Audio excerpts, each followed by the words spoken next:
জানতে পারবো, তখন আমাদের শিশুদের রোগ চিকিৎসা করতে আমাদের খুব সহজ হবে।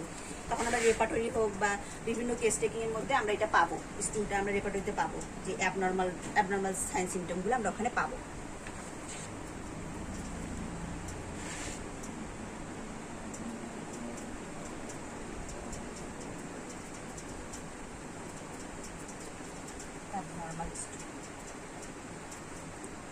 অ্যাবনর্মাল স্টুলে আমরা প্রথমে কালারের যে অ্যাবনর্মালিটি পাবো, কালারটা আমাদের বিভিন্ন কালারের হয়ে থাকে। প্রথমে কালার আসতেছে আপনার গ্রিন কালার।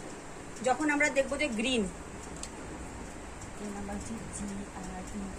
গ্রিন, যদি স্টুল আমাদের গ্রিন হয় তখন আমরা স্টুলের মধ্যে কি কি পাবো? বাইল। 1 নাম্বার পাবো বাইল, লুজ স্টুল আর diarrhoea. Green stool, green leaf vegetable আর হচ্ছে গ্রিন কালার ফুড। তার মানে হচ্ছে যখন আমরা গ্রিন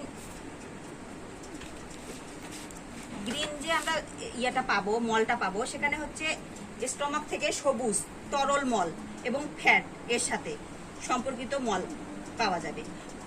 মানে এখানে ডায়রিয়া থাকবে। মলের স্বাভাবিক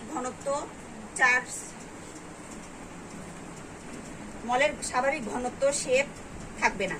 দ্রুত হজম হওয়া মলের নর্মাল যে ইয়াটা, শাকসবজি খাওয়ার কারণে, মানে সবুজ ধরনের শাকসবজি খাওয়ার কারণে, তারপর সবুজ সবজি, বিভিন্ন কালার ফুড যেগুলো আর কি সবুজ কালারের, এগুলো খাওয়ার কারণে আমাদের মলটা সবুজ হইতে পারে।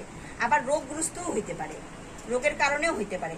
যদি সবুজ স্টুল আমাদের আসে তখন আমাদের এখানে হচ্ছে অ্যাবনর্মাল যেটা সিমটম, সেখানে আমাদের বাইলের উপস্থিতি পাওয়া যাবে। আমরা যখন রিপোর্ট দেখব তখন সেখানে বাইল থাকবে। বাইল মানে হচ্ছে পিত্ত, যে পিত্তটা আর কি মল তৈরি করতে সাহায্য করে, সেটা মলের মধ্যেই পাওয়া যাবে।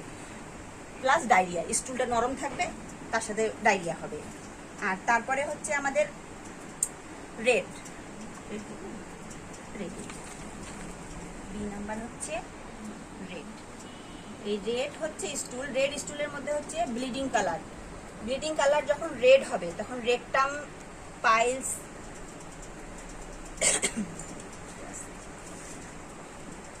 রেড স্টুল। তার রেডের স্টুলের মানে হচ্ছে যে রেড স্টুলে আরবিসি মলের সাথে থাকবে, যার রংকে লাল করবে, মলের রংটাকে লাল করবে। এটা কোলন এবং রেকটামের কোনো অংশে যে রক্তপাত আছে এটা আমাদেরকে ধারণা দিবে।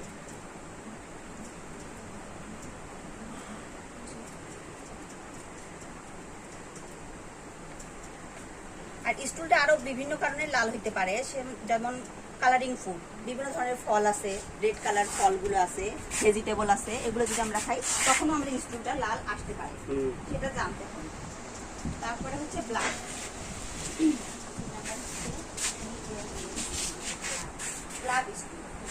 স্টুল থাকলে আমরা বুঝবো যে ব্লিডিং